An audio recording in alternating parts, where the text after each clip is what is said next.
Eh, I'll mostly be listening this session because I got lots of stuff, but just shout my name a few times if you need me. Okay.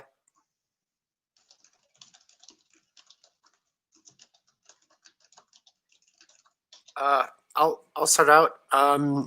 As everyone knows from all my posts to the Slack channel, I got the OTP tests working. So they're just bundled under Lumen OTP because I conceptualize it as just we're testing that we're supplying the BIFs we need to compile the Erlang code. Eventually, once these pass, they'll move out into a separate package where we actually compile the Erlang code to ship it as like a .a or .so or whatever, separate from the NIFs. Because I think it'd be too annoying to build the NIFs and then repackage them again with the Erlang code. But I mean, Paul, you can tell me if that would make more sense to have both the NIFs in one, the NIFs and the Erlang derived code in the same thing. So we'll keep liblumen OTP, and I don't know what we would call the other thing, but it doesn't matter until we can compile it all. So yeah, I open up the NIFs. Are you talking about like things you've shimmed to provide NIF-like interfaces? Well, the things that are the things that are BIFs, like in Erlang, there's still the question of how we do the things that the Erlang code treats as NIFs. Yeah, that's what I'm talking about. Yeah, I haven't thought about that. I would either implement them as BIFs to just get it done, or we would have to do the longer way of supporting an URL interface way of doing it. I would kind of lead more to the BIFs way of doing it because with a Rust wrapper, we can make it safer. And I definitely think it'd be silly to use Rustler to wrap the C interface that we're faking in Rust, like, even though we could do that. And really, we would only support URL interface and like the actual NIF interface for people outside the project for the actual Lumen stuff and Erlang OTP. I don't think we should do that because it feels less safe, but I could be wrong. I mean, for stuff that is in OTP itself, as long as it's a NIF related to, network or file IO, things of that nature, providing those as BIFs is good enough. Yeah. I think we will ultimately have to provide some sort of shim to map the way we want to support NIFs to legacy NIFs, but that's definitely not a priority for any time soon. Yeah. But we, need to support at least the ones that are baked into OTP by default, because you can't really escape the fact that those are used pretty frequently. Not all of them do we actually need to support. It's going to have to be a little bit of a toss-up. We'll just have to look at what the application is and whether or not it's something we consider, worth shimming, basically. But yeah, I haven't pulled it into an issue yet. But in general, the approach I think we'll have to take is anything that in those tests that try to compile the OTP Erlang file, if it's like, we can't link to you because you don't have NIF error, it's not we should support NIF error because we don't support like loading one module under the other. Instead, those would be places where, we delete that Erlang code in our fork and we make the BIF somewhere else. We can put it in liblumen OTP maybe, or we can create another crate. For those, liblumen OTP would probably make sense because that's how we do the Erlang ones right now, and it would just have us not have to create another crate. Of course, the big thing would be is whether we ship all of OTP as one, .a or SO, or if we try to ship each application as a separate one. That works for some of the stuff that OTP might spin out, like like Megaco.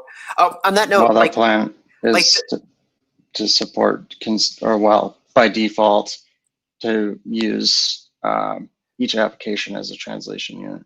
Yeah, so we would separately create those. On that note, like the only reason why I include like the old protocols like Megaco and Diameter is just because they are good test cases of this is the sort of code that the OTP team has written. So it's more like, can we parse this?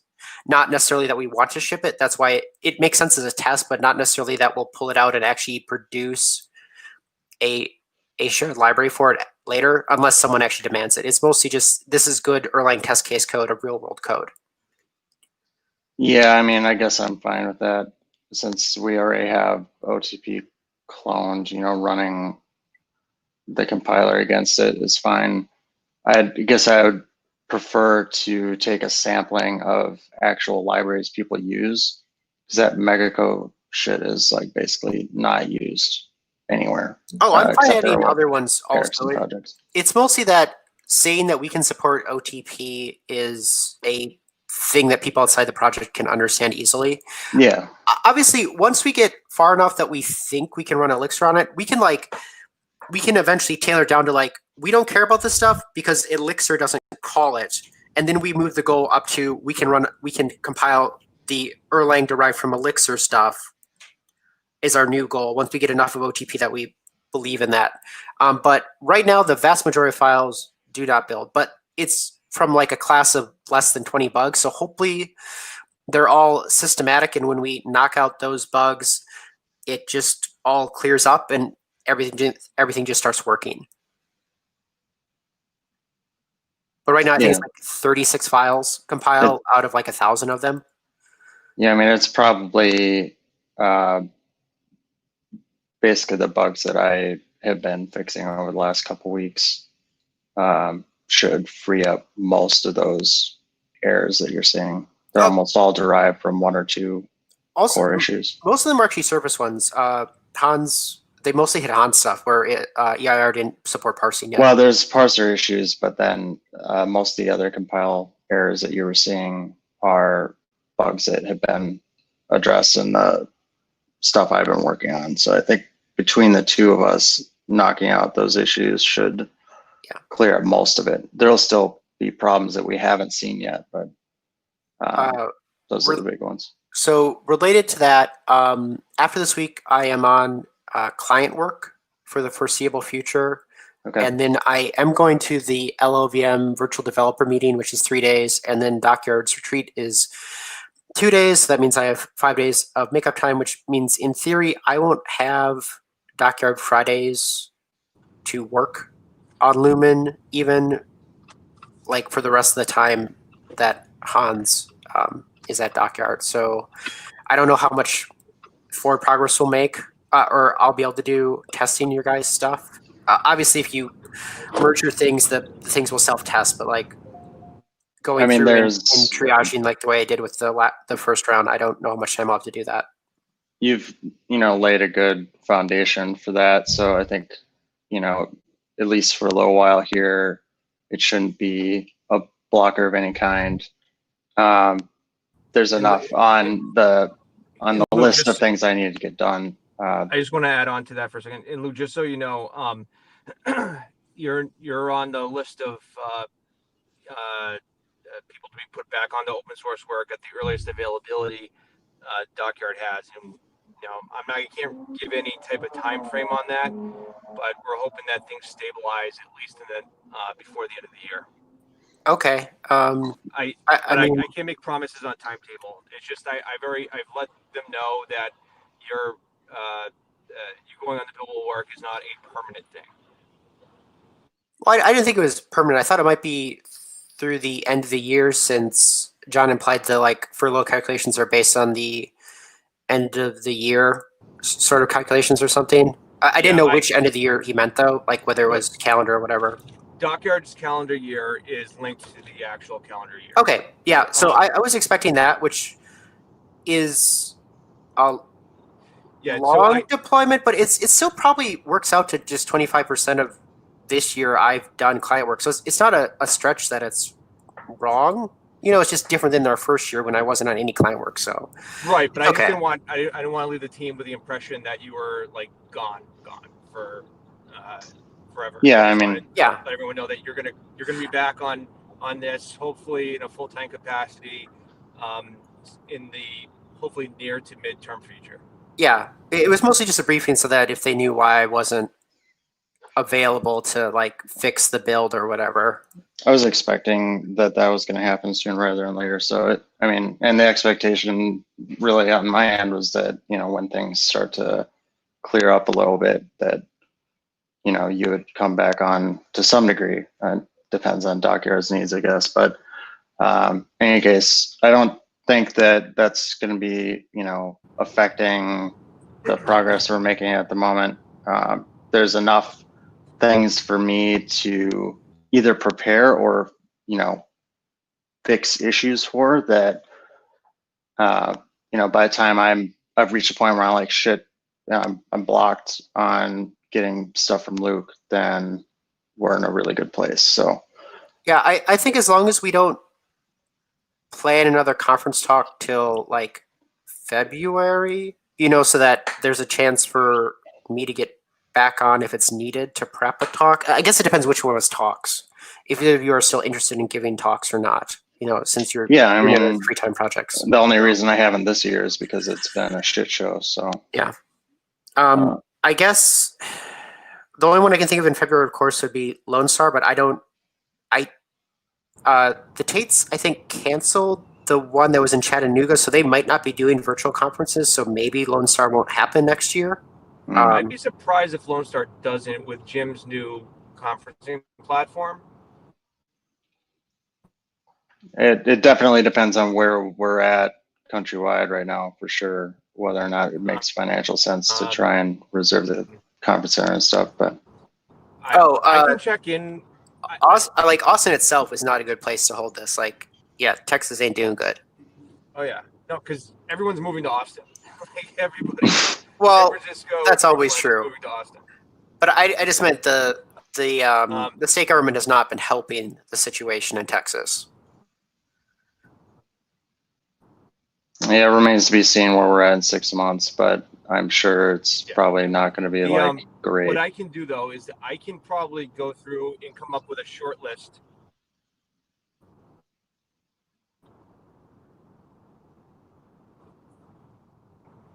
Yeah, there's probably some code beams and other Erlang solutions derived conferences sometime in that time window. I don't remember when they all are now throughout the year. Erlang Factory is, Codebeam or whatever. Oh, the San Francisco one's like in February or March, isn't it? Yeah, March usually. It's right after Lone Star typically, but it might be different this year. I don't know what the deal is going to be. So they've been doing virtuals for there, so that might be a place where we could present, and it would be a different audience, assuming that the audiences stay similar even for the virtual conferences. Yeah. Yeah, I figured that depending on how things are shaking out, I would at least try and attend Lone Star this year.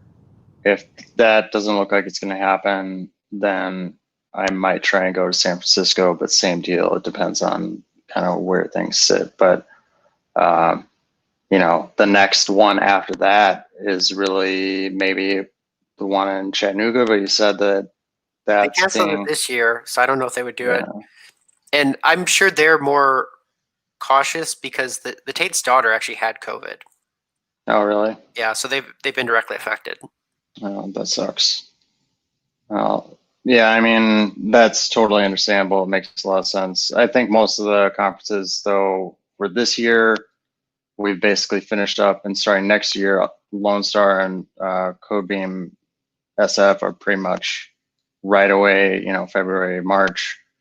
And then the rest of the conferences like Impacts and keep forgetting what the one is that is in Chattanooga. I guess. Is that one Gig City? I think that's yeah, that's what it is. Those ones are like what, April, May, somewhere in there, usually a little bit later in the spring. So we have plenty of time before those even come up. We don't even have to think about whether we're going to go until like March.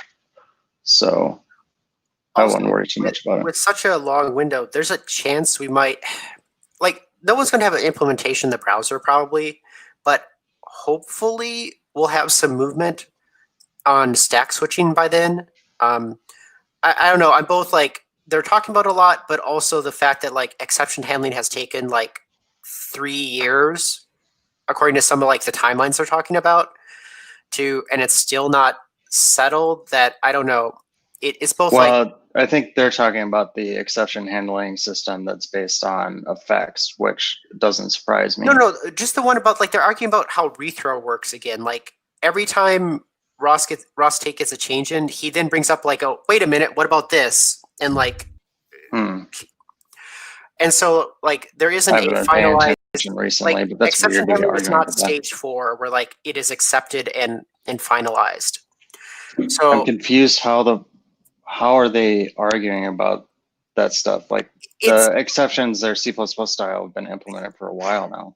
right, but it turns out that like it technically counts as stage 3, so it's not locked and unchangeable. And so like Ross Tate keeps finding like, well, once you do 2-stage where like you search and then you unwind after the fact, that there's incompatibilities. And so he's gotten some of it in with Ajin being very annoyed at him. And then like other people now are starting getting annoyed with him because he keeps finding weird edge cases of like, well, if we eliminate this, it gets simpler, blah, blah, blah. And like,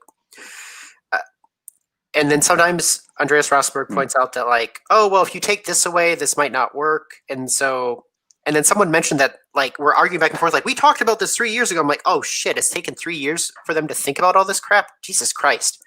Yeah, I mean, I think for the most part, it's very unlikely that any sort of concrete changes are going to be made at this point to at least the C++ style exceptions. Like Ross Tate and some of the others might be arguing that things aren't working particularly well, but from what I gather and what I've seen, they work well enough that they could cement that as is and deal with some alternative method of dealing with exceptions or, you know, exceptional control flow as a separate proposal using different instructions. But the argument has always been whether or not to unify those or not.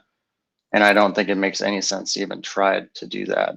I think the big thing would be looking back to see like how soon after people proposed exception handling and it seemed settled, did like Chrome or Firefox get it? Because as long as it's in there, even if it changes, like under the covers, yeah, we'll have to update LLVM versions if it changes to like support it. But as long as it's all the way up through LLVM in a browser, we can at least start using it and like say we have a physical implementation, it works or does not work for us.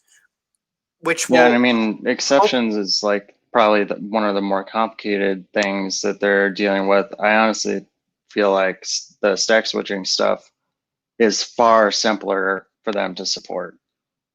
It's essentially a runtime feature and less so, you know, semantics around the actual instruction set. But there are some caveats to that. But the main thing is just making it so that you have a little bit more control over, you know, what the current context is. And I don't think that it would be particularly difficult for them to add intrinsics to do that kind of thing. You know, we're not asking for irreducible control flow or something, which is highly contentious. We're just asking for, you know, essentially runtime support to be able to say, this is the area where I want these allocations to be stored. Yeah. I just mentioned it in, so I don't, you probably aren't following the GC one, but me saying, so Thomas Lively was asking, what does Erlang need? And I mentioned in passing, oh, we probably will never use the GC in the GC proposal because it's going to be too slow because we can run 64,000 processes. And no one realized Erlang could do that. And now because of that, they're like, oh, we could actually support having multiple heap areas. So like it's not a global heap anymore, potentially, for the GC proposal. They want it for like, so that with like the shared linking and I don't trust anyone, even other modules thing, that everyone would have their own memory. But it would potentially mean that browsers would support us having process heaps. Maybe. I don't know if it would really support 64,000 of them, but. I mean, where they each get their own linear memory segment. I mean, we don't need separate heaps. We no, just... like the GC, like so the GC proposal is not just you can GC DOM objects. It's supposed to also be that you can implement your language's GC, like the Java GC, and have the VM manage it for you. Sure, yeah. I mean, I figured that was something they might I still don't think, even if they support multi-memory, if it's going to be the case that a browser-derived one that's thinking about targeting an OO language will be as fast as us shipping one in linear memory. I mean, without, they like, the basically have stack to walking. be super pessimistic about the assumptions they make in Mhm. order to support GC for any arbitrary language. So Plus- we would still not benefit from doing that. Plus, right now, I don't think they can do a compact console because all the things they have with runtime types is it is a header word, and so they can't do the trick with bit packing because they're arguing even if they want to do IREF31 where they reserve one address bit because they can't guarantee in browsers that like that's how it does because they might be doing NAND boxing, in which case the one bit can't be in a specific location in the pack structure, and so like. Andreas Rosberg really likes IREF31. That's what he's been pushing, but then people are arguing about it in actual browsers. That doesn't make sense because they'll have to be conversions. So yeah, I don't know if we'd ever get to use it.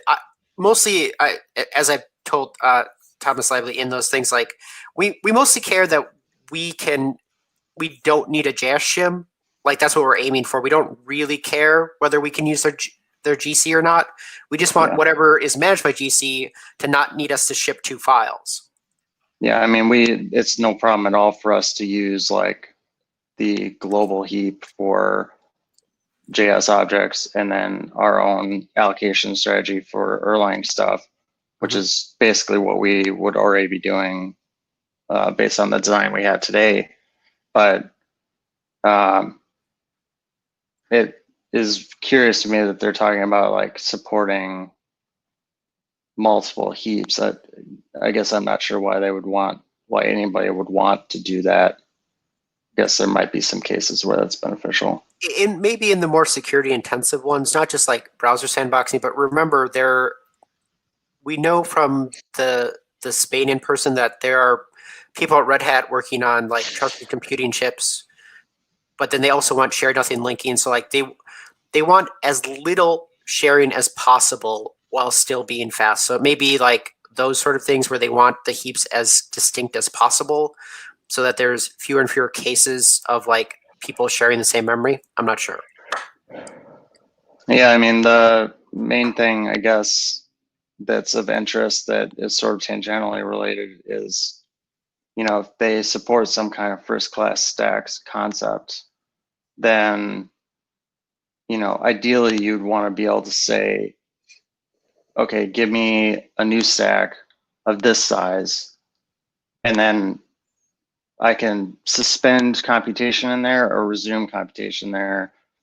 But those are the intrinsics you need. Like that's it. Everything else is completely up to a compiler to figure out how to actually interop with that. But that would give us, everything we need. Right now, even if we can create multiple heaps, we're unable to say, okay, this is where I want my stack pointer to be, because you don't actually have access to that.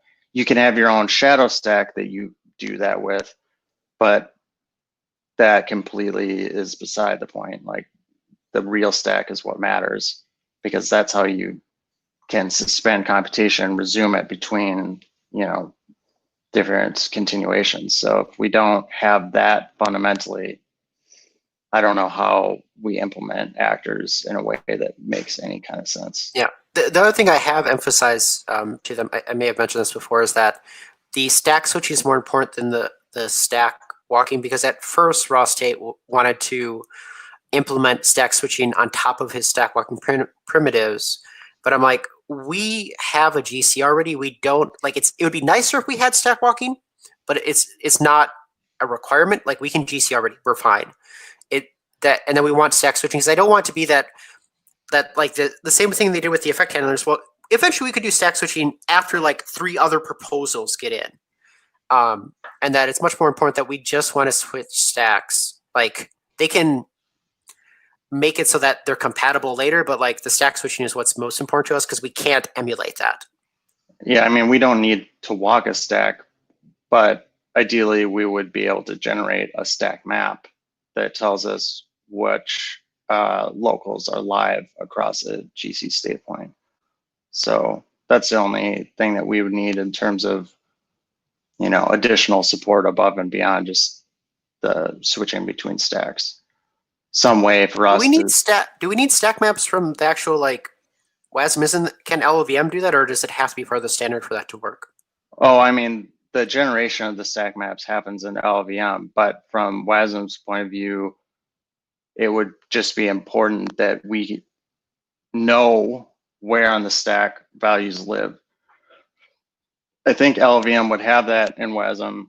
The last time I was looking, it looked like I could probably generate stack maps today, but with like basically the key is that we are able to say at a particular point in the program,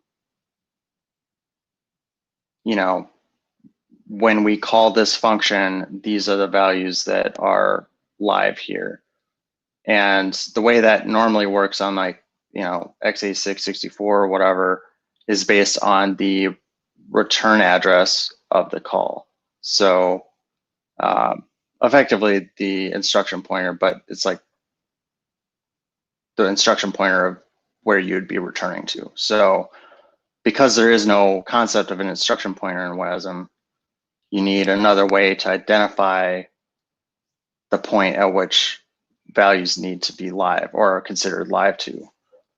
You could call it like the instruction after the call or something like that, but you know, that's the only part that's a little bit hazy to me on how the existing stack map infrastructure would map to WASM, because it's essentially completely different in that regard.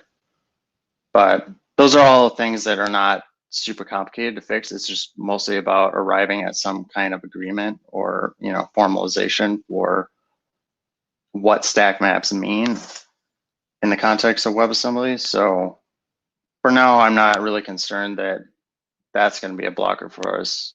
The big thing is really just the ability to switch between green threads. And because we have no irreducible control flow in WebAssembly, we can't do it the way you do it on any other platform. We're left kind of like just without the tools necessary to actually implement this stuff. Oh, related to that, they're starting a new subgroup specifically about stacks. So this would include both switching and creating stacks. They put out a thing for a meeting. I think the first one's the 25th. It's mostly because I'm gonna check that Ross Tate claims, and he did it in the Soil Initiative repo, which Soil Initiative is, for everyone watching, is like this thing that people came up before WASM of like, here is an intermediary language that like could work everywhere. So kind of a similar concept to WASM. And it's where Ross Tate like academically prototypes a lot of the ideas that he references in the WebAssembly meetings. Super annoying. I and really so dislike these initiatives to try and find a universal IR. There is no such thing. Yeah, and so there's that, and Ross is also proposing a subgroup where or not new, a different subgroup, like holding a meeting so the Soil Initiative can talk about their academic background, but also have everyone in industry talk to them. So I guess that they're less academically focused. So there's potentially two subgroupish meetings that may be important to us. There's mostly the stack one is Ross Tate claims that chairing the subgroup? His version can re-implement Andreas Rosberg's version. And it's like what level of abstraction they do it at. And then I forget which one is which. One of them are single shot continuations and one of them are multi-shot continuations. And I forget which one is which. That's like the other big difference. Realistically, multi-shot would be basically you can call the continuation multiple times. Right. Whereas single shot is essentially the kind of continuations we care about. Yeah. I mean, multi-shot is essentially only useful for things like call CC and scheme and stuff. So, right. And even so in scheme, people are like, don't use that.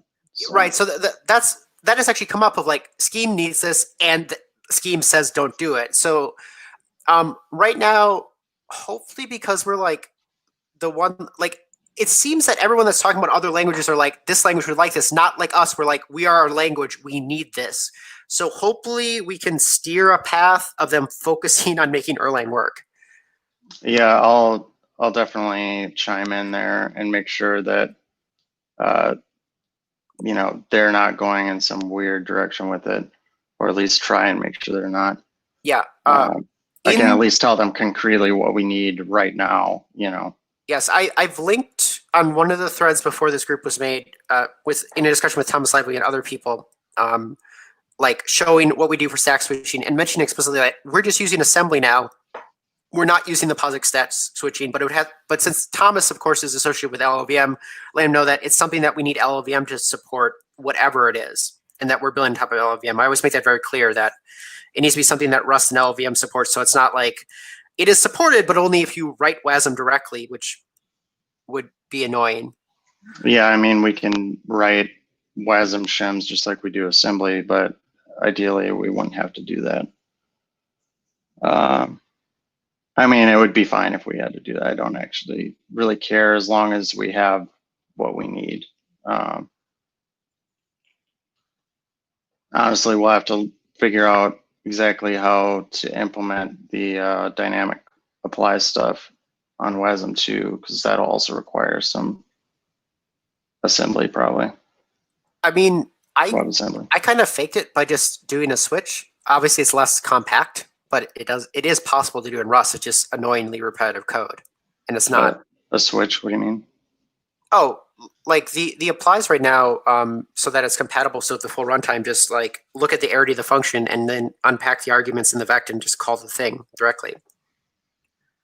Oh no, that's not what I'm talking about. I know the dynamic apply where like it knows the assembly protocol for the ABI, but like there's a way to do it in Rust. You just have to list every single arity in a giant switch. Well, WebAssembly, you have to actually know the callee. You can't just call a function blind. You have to look it up in the function table. But wouldn't Rust code for a function pointer get translated into call indirect, and so it still works? You still need a value at some point that is the value for the call indirect. How we do dynamic apply is taking an atom, essentially a string, and looking up a function pointer from that. Right. When we get a no, because funkref isn't merged yet, is it? I mean, I'm not saying that it can't be done. I'm just saying that, you know, I don't think just unpacking the arity is enough. Like, we have to look up the function first. Oh, yeah. But yeah, again, not something that we can't do, just something that's a critical part of that infrastructure is figuring out how we map those things. Ideally, all we'd have to do is write the same assembly shim just in WebAssembly to do the exact same thing.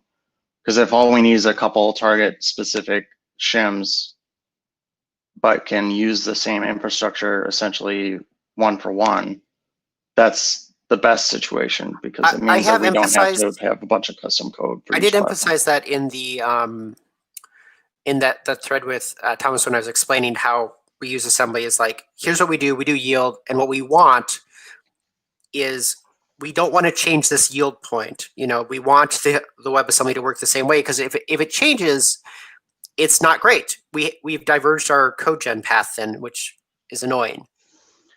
Yeah, I mean, both exceptions and scheduling of green threads is an area where if we can't do things similarly to how we do them now, you know, either via shim of some kind or just like lowering to some kind of assembly that does what we need, that changes all kinds of stuff. And the impacts of that are pretty far reaching. And that was my original argument way back when I was pitching that they should support some kind of continuations, because if you're not going to support irreducible control flow and you don't have continuations, there is effectively really no good way to lower these kinds of constructs. I mean, it might work fine for any other language that doesn't have that, but man, I mean, you definitely can't run a whole program of like an entire Erlang system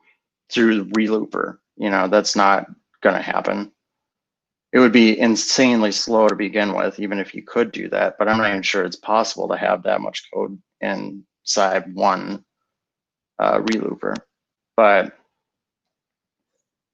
in any case, we'll have to just try and stay in touch there. Now that I know that there's a subgroup for it, I'll probably try and get a little bit more involved on that front. I've been paying like infrequent attention to some of the threads there, but I haven't seen any sort of meaningful progress in terms of actually moving forward on something. So Yeah, even when I'm on client work, I've previously stayed on top of the WebAssembly stuff because like they're not going to wait for us. And I don't know if anyone's tried to look at the notes after the fact, but it's not the same as being there.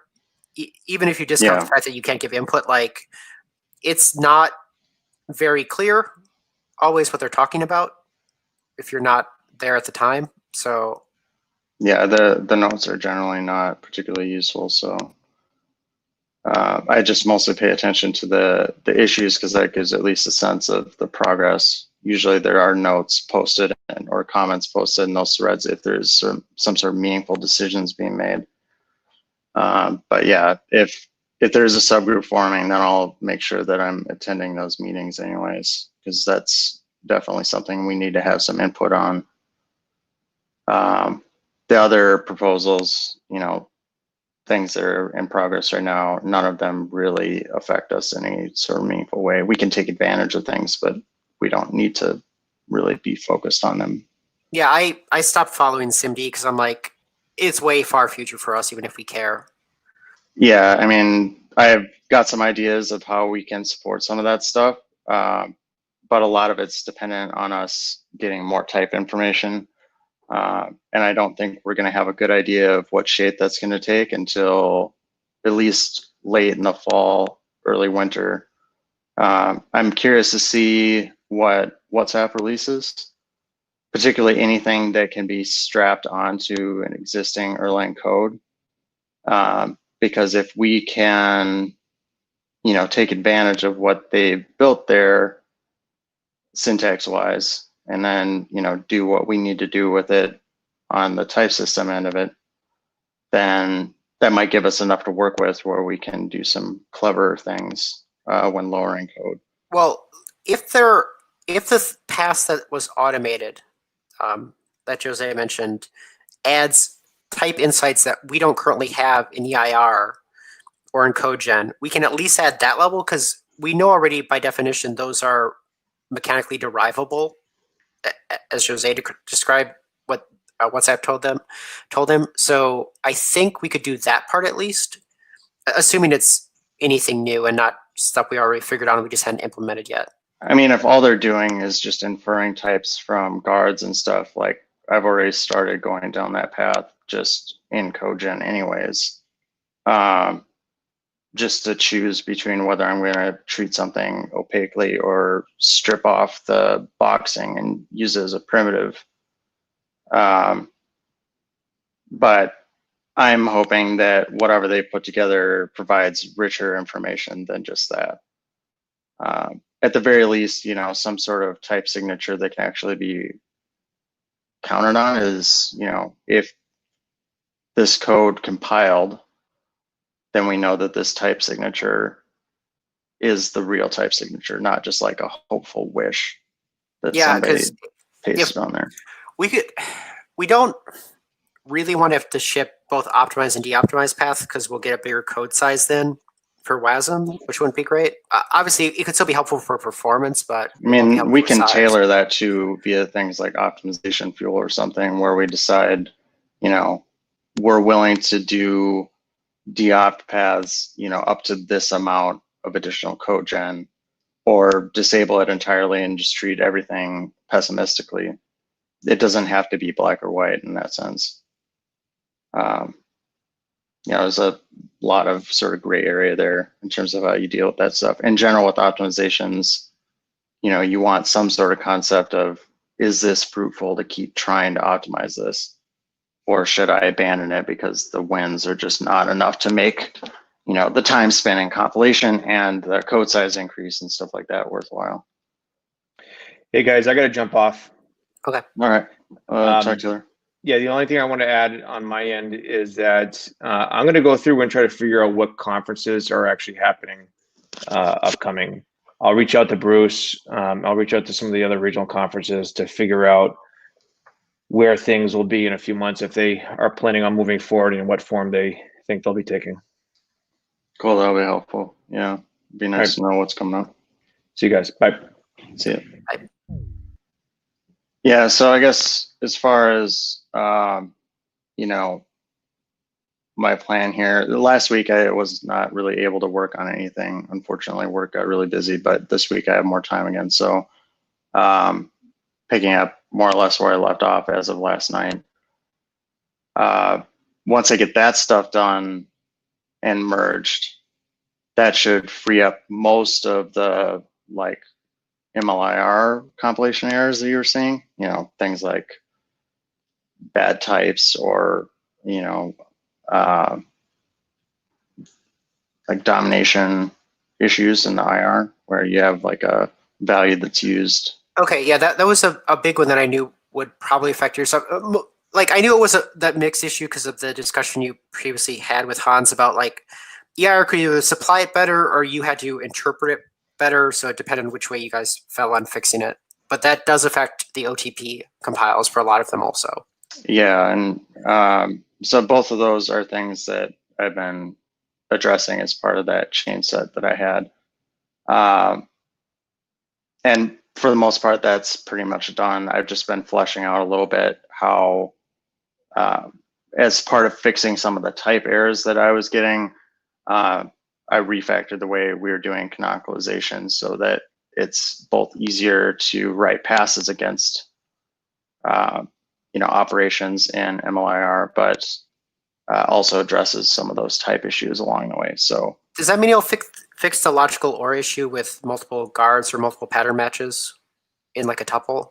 Yeah, I mean, it addresses all kinds of stuff. There's a bunch of optimizations that are now applied that weren't before, essentially stripping out redundant type checks and things like that. You know, in a lot of cases, it collapses like a big chunk of IR like this down into just little bits. So I forgot what I saw it, but it turns out that LLVM is not great about eliminating certain assignment. It was on the thing with Rust implemented a more generic version of NVRO, which is like the generic thing of like you are doing assignments to variables that you could just inline like as a refactor to be the return. And there's like a generic form of that Rust just got. And the reason for it is there's an open bug in LLVM where like LLVM's default passes don't do that for you. So it's something to be aware of that we probably have to do. Where like the end chain, if you have a bunch of SSA variables, it won't know to eliminate them in certain cases. I didn't look at the LVM to figure out like if it would affect us or not. I mean, we do most of those kind of optimizations before we ever generate LLVM IR anyways. Okay, then we're probably MLIR. safe from it. But it was something affecting Rust and they blamed it on LLVM bug. Yeah, I know that there are certain things that LLVM IR is not super great at eliminating, but if you have a link to the specific thing you're talking about, I can double check and see if it's something we care about. It was on one of my Rust follows, or I don't know if it was a follow because you know the way Twitter just shows stuff that people you follow like and stuff like that.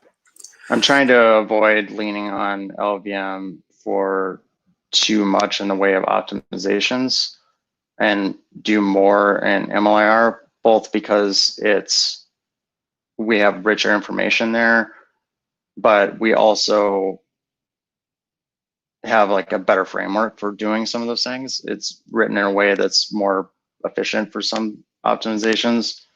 And so I'm trying to do any code gen optimizations at that level. And then when lowered to LLVM IR, essentially all that's done there are really just like trivial things. That way we don't, you know, accumulate a bunch of compile time work when the code that we're generating is not necessarily something LLVM is going to be great at optimizing at this point anyways.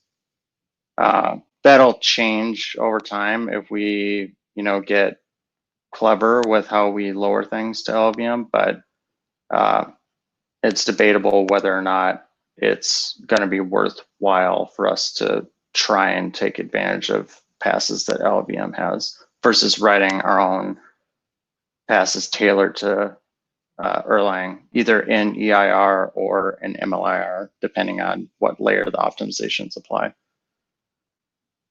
But yeah, after that, the next thing that I had that I was going to do is refactor the way the compiler deals with compiling like sort of the default mode. So there's compiling a file, but if you're compiling a application like a directory, I wanted to recognize the conventions for, you know, the .app file and things like that, so that we can actually take that metadata and then use that as the translation unit instead of module by module using those as translation units. Something That'll that- enable better optimization too. Something like that that could be useful is knowing that both if you're in a directory for an app, the like includes for everyone else will be includes, but there also might be private includes that they put in source.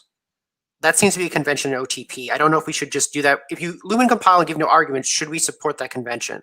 Like it knows to add both the source directory and include as an include path. Yeah, I mean, conventions are fine to support. I think we also want to be able to avoid accidentally adding in sources or, you know, things to the include path that don't need to be there. So if we see that like an include path doesn't exist, you know, not adding that redundantly. But we do all that when we sort of set up the compilation environment anyways for a given app. But if we're not doing, I thought we were doing that right now. I guess for include directories, we weren't. I never got around to doing that. So it's something that we could add. It could also be that the tests are turning off the defaults because I'm specifying output dir and an output, and maybe it turns off the automatic. Like I'm not seeding into directory and Lumen compiling right now. Is the way to think about it. Some of the automatic stuff only happens if you just run compile without specifying a path. Yeah, maybe path. that's why it doesn't work. But in any case, like probably need to think about how we want to support that. I think there's some benefit to being more explicit for automation purposes, which at least Lumen from an Elixir perspective is not going to be invoked directly, but rather via a mixed task. So we can be as explicit as we want. But if somebody wants to say use Lumen in place of Erlang to compile an Erlang application, you know, having to pass a bunch of flags isn't ideal. So thinking about how we want that to work in practice, I think is something.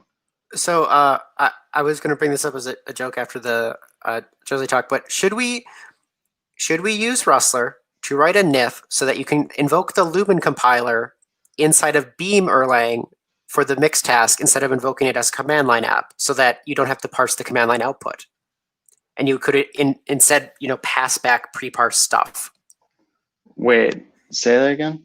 So right now the plan for the mix task is you're going to invoke Lumen as a command line tool, right? With like popen3 or something.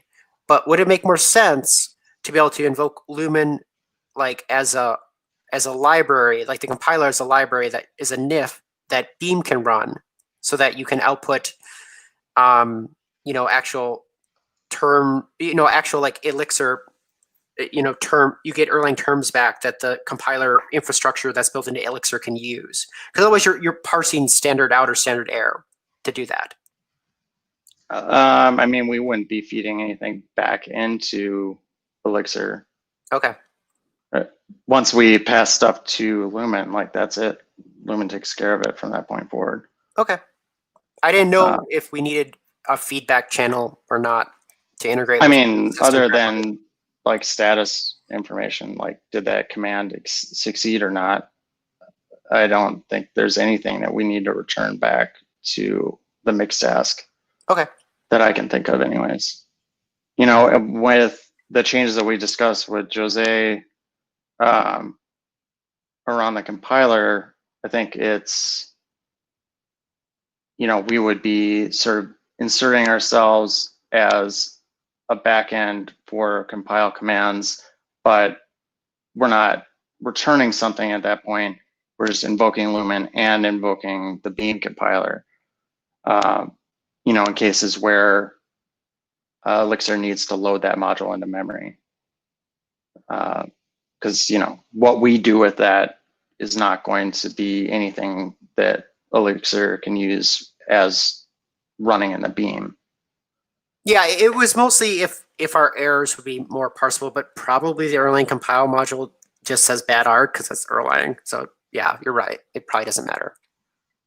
Yeah, I mean, as that develops, you know, we might think of ways to optimize that or do it in a way that makes more sense. But honestly, based on that conversation and just how it looks like we're going to be able to integrate this stuff, it just makes sense to do that approach. The sort of, I'll call it naive, but it's not really naive. It's basically our only real option. So honestly, I would love to figure out a way to be able to like run Elixir in Lumen, like JITted or something, but I just am not sure that it's going to be possible to do that in a way that works properly. You know, So Elixir makes a lot of assumptions about the fact that it's compiling on the Beam, which makes sense. But so the test compiles are compiling the debugger, and the debugger, remember, is an interpreter. So like all the interpretation is written in Erlang code. So we potentially could not run Beam files, but run the debugger that runs the interpreter compiled. right, yeah, I mean, we can definitely, you know, run an AST interpreter for sure, which is basically how debugger works, if I remember correctly. Yeah, it does. It uses the Erlang AST. Yeah, so I mean, I think to a certain degree, it'd probably be useful for us to have some kind of mechanism for doing that anyways, just because we need evaluation like that for like parse transforms and whatnot if we ever want to support those. Which if we eventually want to support like the bulk of libraries out there, we would need to have some kind of support for that. But yeah, I think there's like 2 or 3 files that are failing in OTP because we don't support parse transform. So we'll have to parse transform them. Maybe. Yeah, I don't remember which ones. I just know I saw it a couple times in the module attributes. Yeah, I think there's one application that has parse transforms in it, and it's related to the preprocessor or something. I honestly, I can't remember now. Or was it testing? I think it was testing. Yeah, so the test compiles are compiling the like that common test and eUnit compile, but I am not having the compiler test that they can compile the tests in Erlang OTP. So there's a chance that there are conventions in the test files that we can compile, but I had a feeling that the test files were more likely to use parse transform, so I didn't even like attempt it. Like for now, I think that first target should be we can compile OTP, and once that's true, we can worry about compiling the tests for OTP to see if our compiled version passes those tests. Yeah. Yeah. So we're getting up on an hour. I'm assuming most people have to go soon.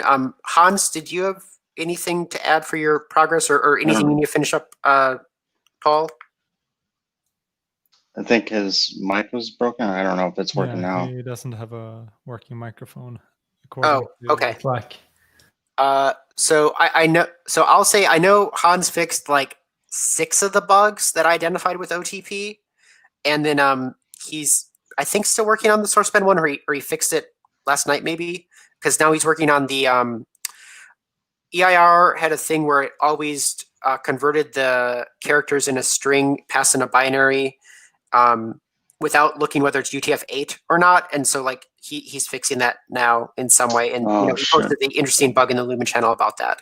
One thing that I don't want to forget about is Hans, we should figure out a way that we can attach attributes to instructions in the IR. They can be, a limited subset of instructions, but ideally it would be possible to get attributes associated with functions and modules during CodeGen, so that we can have attributes that can be making decisions for CodeGen and consult them at that point. Right now, I believe EIR strips all the attributes off. If they make use of them at all, it's during the front end's initial lowering. So, but I would like to have those on the back end too. I'm It's just on not his sure. to-do list too. He says. It's in the chat here. Oh, okay, cool. Yeah, so that's basically, Yeah. I think, all I really had on my end for that stuff. Yeah, I think I have a question just representing your average user here, the Elixir developer side of things. Where are we with?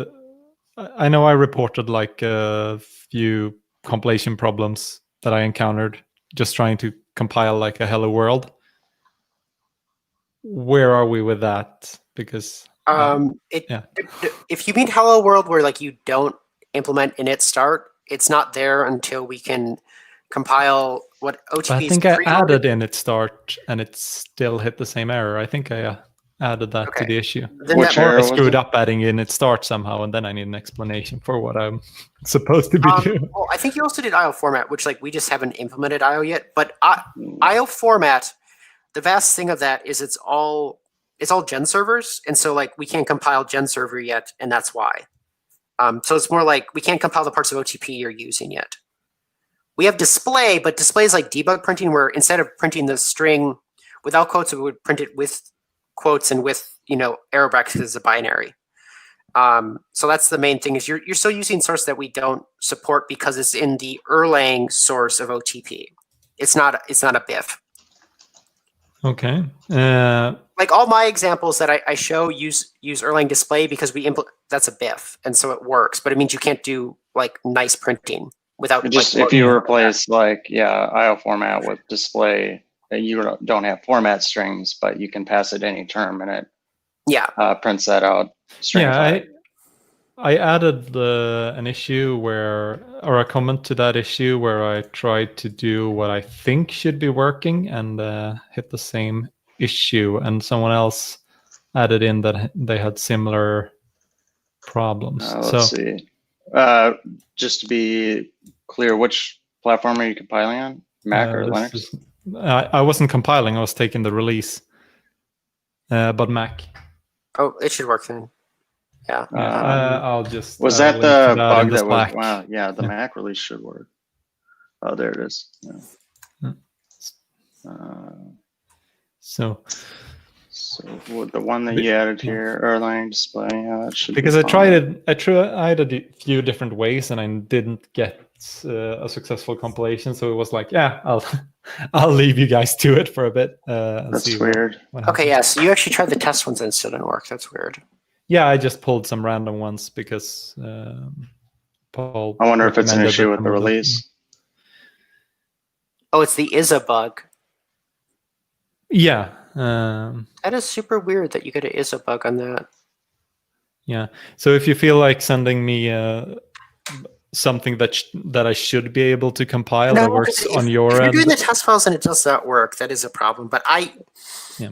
Well, this is clearly something that's an issue with the release binary. Like this does not happen with. Yeah. So if I was building from source, I would probably be able to compile that. Yeah, something's happening here. I'll have to dig into that. I'm not sure why that would be failing. Maybe just cut a new release and call it a day. I mean, we do have fixes we haven't released, like my the thing where the output dir and output produce automatically make the parent directories. Like we haven't released that version of it, so there are nice changes that we haven't released yet. Yeah, I mean, I don't see any reason why I guess we can't. I would like to get my stuff merged before we cut another release, just because that fixes quite a few things that would be a blocker to compiling, like I'm fine with a that. lot of apps. But if it's going to take me more than another day or two here to wrap that stuff up, then I can just cut a new release anyways. Yeah, I I'll could have to just figure out try what's going on there. compiling a compiler and seeing if it works now or not. But Yeah, I either mean, way. if you do that, I was you just know, like, you can just I don't. download the I think LVM this release. is supposed to work, and it Yeah, so- hasn't for me so so far. I- So, yeah. I use the pre-built LLVM. I don't build it anymore. I haven't for months. So that works on Mac. And then all you have to do is do make build, and most of the time it's compiling Rust. Like make build is not an onerous amount of time. It's maybe So it's you, like you less than pull 5 the minutes. Lumen project and go make build. Yeah, you just do make build from the root. The And first you'll- time might take longer, but Sure. after the first compile, it's quite fast. Yeah, and if you really care about the time because you're going to make changes, you can always do the scatch thing that like Mozilla and Rust have, and it'll go faster because it caches more things